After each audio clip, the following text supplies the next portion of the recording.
ఒకరోజు ఒక ముగ్గురు వ్యక్తులు రాజుగారికి చాలా మేలు చేశారట. ఏం చేశారు? రాజుగారికి చాలా మేలు చేసి ప్రాణాపాయ పరిస్థితి నుండి తప్పిస్తే రాజుగారు అన్నారట, అయ్యా మీ ముగ్గురికి ఏ కోరిక కావాలో కోరుకోండి, నేను తీరుస్తానన్నారట. అప్పుడు వీళ్ళందరికీ రాజుగారే కదా అడిగారని పెద్ద పెద్ద ఆశలు వచ్చేసాయి. అడగగానే ఒకరు అన్నారట, అయ్యా నాది చాలా చిన్న గృహము, నువ్వు ఎలాగో ఏదో చేస్తున్నావు కాబట్టి నాకు పెద్ద బంగ్లా కావాలయ్యా అని అడిగాడట. అప్పుడు రాజుగారు అన్నట్ట, అలాగేనయ్యా నీ పెద్ద బంగ్లా కట్టించుకోవడానికి ఏం కావాలో నువ్వు కట్టించేసుకో అని అన్నాడట. చక్కగా పెద్ద బంగ్లా కట్టించుకున్నాడు. ఒకళ్ళు కట్టించుకున్నాక రెండో వాడిని అడిగారట, నీకేం కావాలంటే ఇప్పుడు వీడు ఆలోచించాడు. ఒక అతనైతే పెద్ద బంగ్లా కట్టించుకున్నాడు కదా, ఈసారి నేను అలా కాదు అయ్యా మీకు లాంటి ప్యాలెస్సే నాకు ఒకటి కావాలన్నాడట. అంటే ఒకళ్ళు ఆలోచనలు ఏమైపోతాయి అంటే పక్కలు చూసి ఆశలు ఏమైపోతాయి, పెరుగుతాయి పెరగవా? దేవునికి స్తోత్రం కలుగును గాక.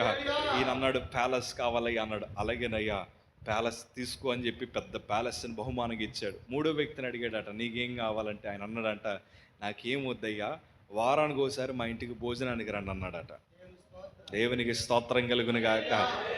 అందరికీ అర్థం కాలే, ఈ బంగ్లా కట్టుకున్నాడేమో, ఇదేంటి ఇట్లాంటి కోరిక అడిగాడు, ఈ ప్యాలెస్ అడిగిన అతను అంటున్నాడట ఇట్లేంటి ఇతాల్ని కోరిక అడిగాడు, ఇంకా పెద్దది అడగాలి కదా, సగం రాజ్యం అడగాలి కదా, లేకపోతే బంగారపు నిధులు అడగాలి కదా.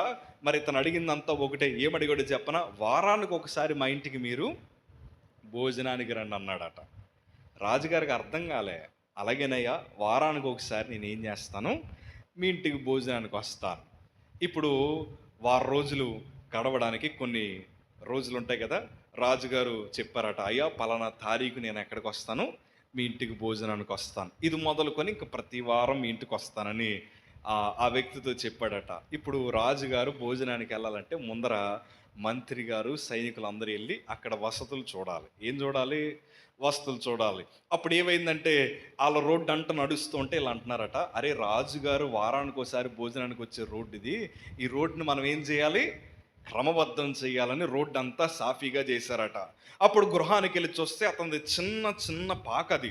ఆ చిన్న పాకలు, అరే రాజుగారి ఇంటికి భోజనానికి వస్తున్నారు కదా, ఈ రాజుగారి చిన్న పాకలు ఏం భోజనం చేస్తారయ్యా అని ఒక పెద్ద బంగ్లా కట్టించారట. దేవునికి స్తోత్రం కలుగును గాక. పెద్ద బంగ్లా కట్టించిన తర్వాత వంటగదిలోకి వెళ్ళి చూసాక అన్ని సామాన్లు నింపారట. ఎందుకంటే రాజుగారి వారానికి ఒకసారి ఏం దేనికి వస్తారు, భోజనానికి వస్తారు. మరలా ఇదంతా అయిన తర్వాత అరే రాజుగారు భోజనం చేశాక ఆయనకి వెనకాల తిరగడానికి ఒక పెద్ద విశ్రాంతి స్థలం కావాలి. ఇప్పుడు ఏం చేయాలి, ఒక పెద్ద విశ్రాంతి స్థలం కట్టించాలి. ఇప్పుడు మరలా వెనకాల ఒక పెద్ద విశ్రాంతి స్థలాన్ని కట్టించారట. చక్కగా కట్టించిన తర్వాత రాజుగారు నడవడానికి ఒక మంచి పూల తోట కట్టించారు, రాజుగారు నడవడానికి ఒక మంచి స్విమ్మింగ్ పూల్ కట్టించారు, రాజుగారు చూడడానికి ఒక చక్కటి జంతువుల శాల ఏర్పాటు చేశారు, రాజుగారు చూడడానికి ఒక చక్కటి ఆహ్లాదకరమైన మరెన్నో శిల్పాలను వారు ఏర్పాటు చేశారు. ఇవన్నీ జరుగుతున్నాయి. మరి రాజుగారు ఒక్కొక్కసారి అలసిపోయి వచ్చినప్పుడు నిద్రపోవడానికి ఏం కావాలి, ఒక నిద్రశాల కావాలి. ఈ బిల్డింగ్ వెనకాల ఒక పెద్ద స్థలము, దాని వెనకాల ఒక పెద్ద తోట, మరలా దాంట్లో రాజుగారు నివాసం చేయడానికి, ఆయన పడుకోవడానికి మరలా ఇంకొక పెద్ద ప్యాలెస్ కట్టారట. దేవునికి స్తోత్రం కలుగును గాక. ఇది కేవలం దేనికోసమో చెప్పన, వారానికి ఒకసారి రాజుగారు ఇంటికి భోజనానికి వస్తారు కాబట్టి. ఈ వెనకాలండే ఇద్దరు ఆశ్చర్యపోతున్నారు, అరే అనవసరంగా మనం ఒక చిన్న ప్యాలెస్ అడిగేమే, అనవసరంగా ఒక చిన్న బిల్డింగ్ అడిగేమే.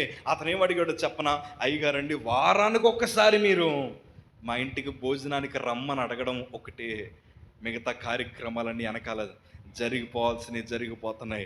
రాజుగారిని పోషించాలంటే ఇతరులకు కూడా మంచి ఉద్యోగం ఉండాలి కదా. మరి వారానికి ఒకసారి రాజుగారి దేనికి వస్తారు, భోజనానికి వస్తారు. ఆ ఊర్లోనే ఆ దేశంలోనే ఒక చక్కటి పదవిని ఇచ్చారట. మరి ఇంకేం చేయాలి, మరి రాజుగారు వారానికి ఒకసారి ఇంటికి వస్తున్నారంటే పరిపాలన జరగాలి అక్కడ. మరి ఎందుకంటే రాజుగారు ఏంటండి అప్డేట్లో ఉండాలి కాబట్టి మరలా అక్కడ పరిపాలన స్థలం. మీకు మాట చెప్పన, ఒక్క వారం రోజుల్లో ఒక్కరోజు భోజనానికి పిలిచినందుకే తన బ్రతుకు అట్లా మారిపోతే, యేసయ్య నీ బ్రతుకులకు రావాలని నువ్వు ఇష్టపడితే నీ జీవితాన్ని ప్రభు ఎట్లా మారుస్తాడో. దేవునికి స్తోత్రం కలుగును గాక. హల్లెలూయా.